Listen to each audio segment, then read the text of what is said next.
Yo guys, how's everybody doing? Today we're going to be talking about the Dallas Cowboys quarterback situation. If you guys are wondering, I have my light off in here because during my setup, it's really bright and I'm right by a window. So, and it's also 8 o'clock in the morning and the sun is bright as can be. So, we're going to be talking about the Dallas Cowboys quarterback situation. I haven't been posting lately. I have a video explaining all of that. Like the past 2.5 weeks, I either haven't uploaded or very little uploads.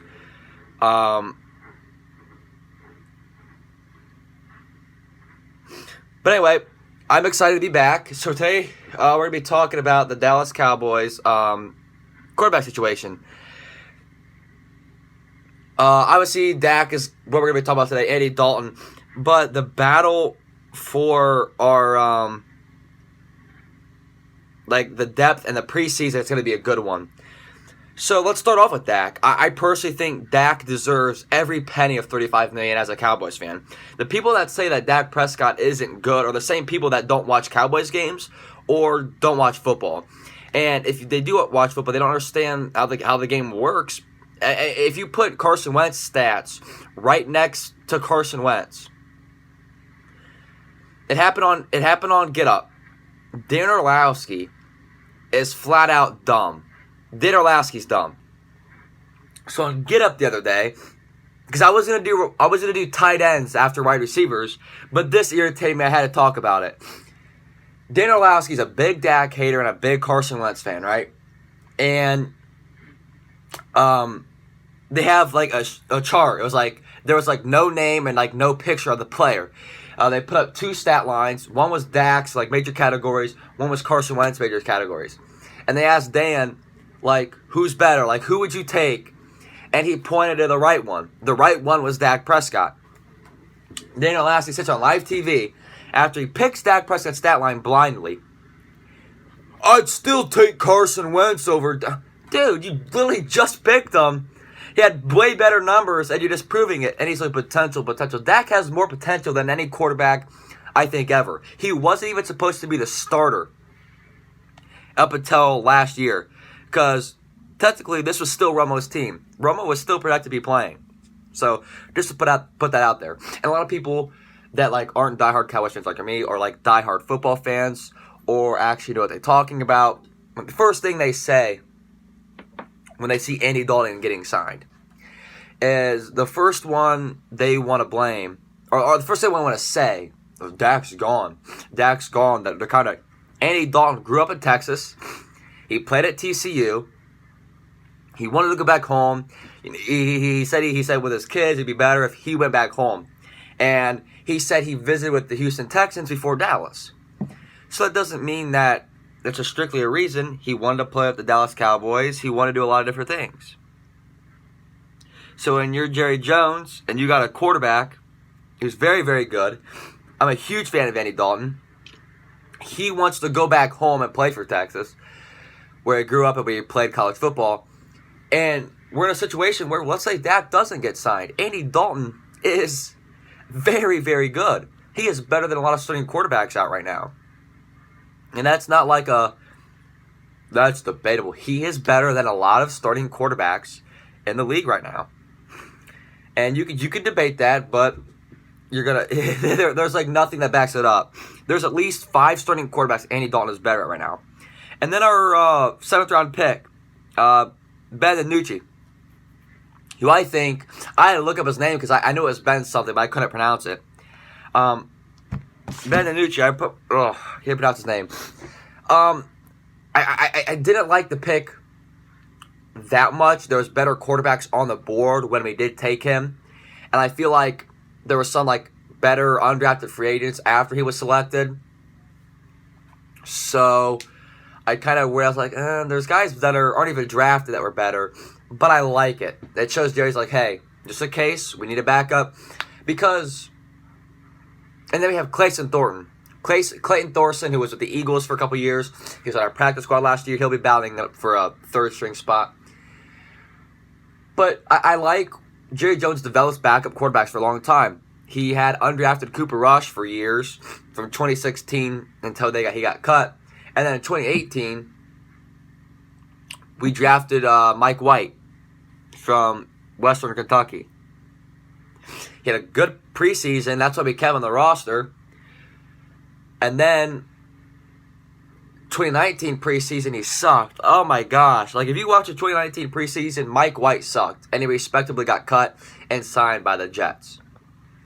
Yeah, I was not a huge fan of Mike White. Sorry I had to take a little pause, but I was wiping my nose. I had to blow my nose. It's allergy season, boys. But if Dak gets signed, I'm 100% down with that. There's going to be 2 quarterbacks that are going to get cut. Now, here's the problem. Here's where this point of the video is like, this is why I made it. If Dak gets signed, and Andy Dalton has a really good preseason, or even if he doesn't, Andy Dalton's going to be your backup quarterback. With Dak being there, having both Ben and Clayton are 2 wasted spots. So, then you're like, well, put them on the practice squad.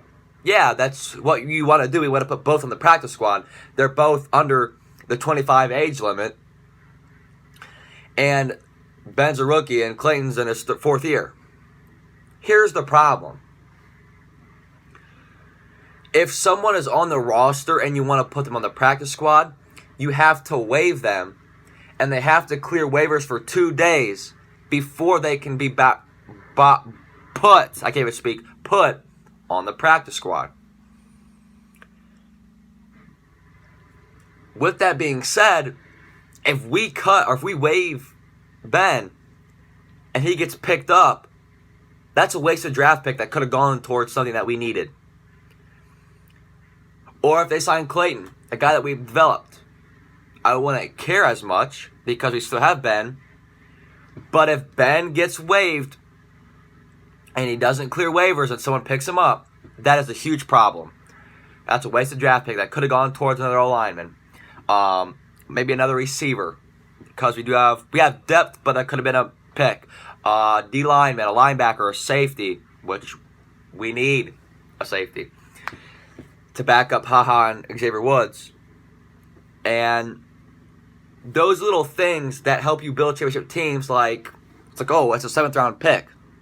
That could have gone towards somewhere else. And then again, that's where I start to question the selection of Ben again. Why did we select him when we have to take that risk because we already had Dalton, after the fact? And that's what they say, we signed Dalton after the fact. 100% understand that. But they were still undrafted, and you have to think of the head. Maybe a quarterback comes up, maybe this, So that's why I start to have a little bit of a problem with Ben. And even if, Ben has a good preseason, and we don't need an extra roster spot, we don't need 3 quarterbacks on a roster.